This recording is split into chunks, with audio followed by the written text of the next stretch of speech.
everybody. It's Lisa Prysock, and time for Tina Book Tuesday, episode 13.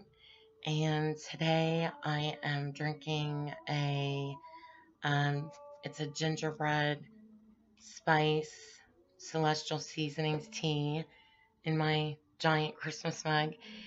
And I hope you have something to drink that you enjoy and a few minutes to chat with me. I wanted to talk a little bit about my writing hours.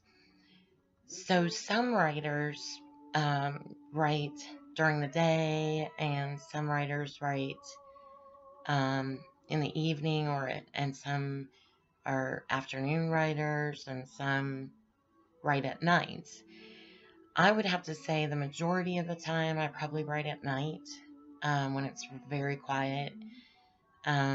But I do sometimes write during the day as well.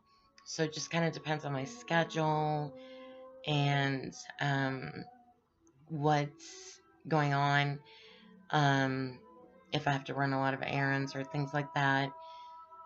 But I prefer to write when it's very, very quiet so I can really think about the words that I'm putting down on the paper. And it wasn't always that way. When I homeschooled my children, I wrote more during the afternoons. Once they were settled in their classes and I had done my work with them. So this kind of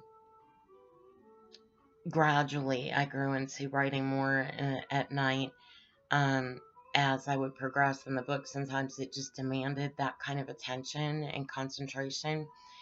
And I felt really uncomfortable about it for a while until one of my friends in a writer's group I belong to wrote an essay about the different times of day that writers would write. And based on some of her research, she had discovered quite a few writers write at night. And once I read that essay, I felt so much more comfortable to do whatever I had to do. And I found that I could hear the voice of the Lord and the inspiration of the Holy Spirit more clearly and better when it was very quiet. So I do, sometimes listen to background music while I'm writing, but it's usually just Christian music or something classical. Like right now, I have Christmas music that you can probably hear in the background going on. So,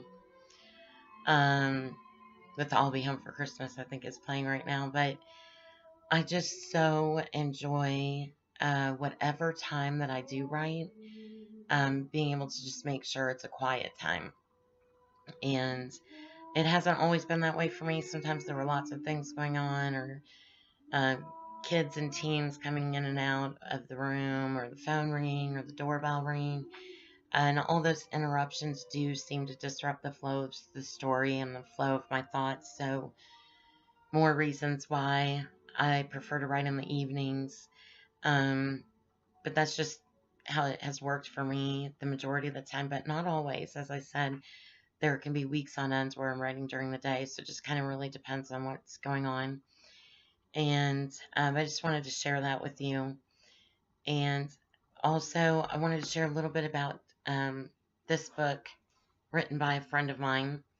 Mary Varga wrote this book, The Light Through My Tunnel.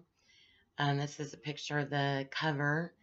My daughter did the cover photo. And I just wanted to share this with you because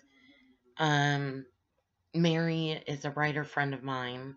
And in this story, she shares a personal testimony of how she overcame a traumatic brain injury.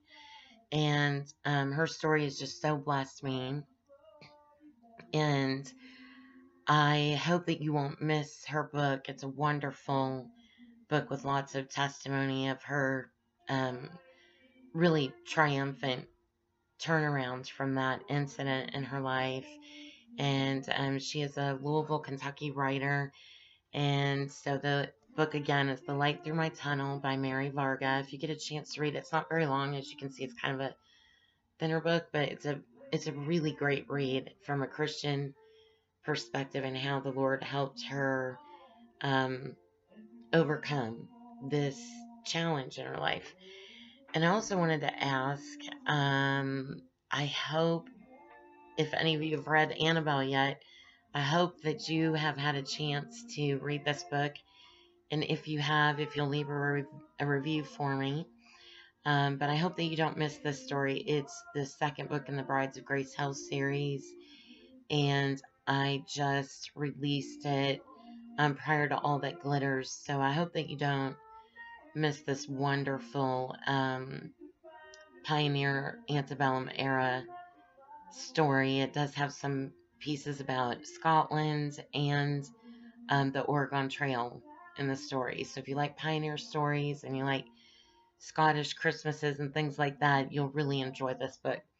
And if you love the Kentucky and the South and also going westward stories, you'll enjoy this, I think. So I hope you get a chance to read those two books. There is Christmas in Annabelle. And thanks for being here today. I hope you are all doing well. I hope you're busy wrapping and baking and shopping and decorating and going to parties and all of those wonderful things we do this time of year. And I'll talk with you soon.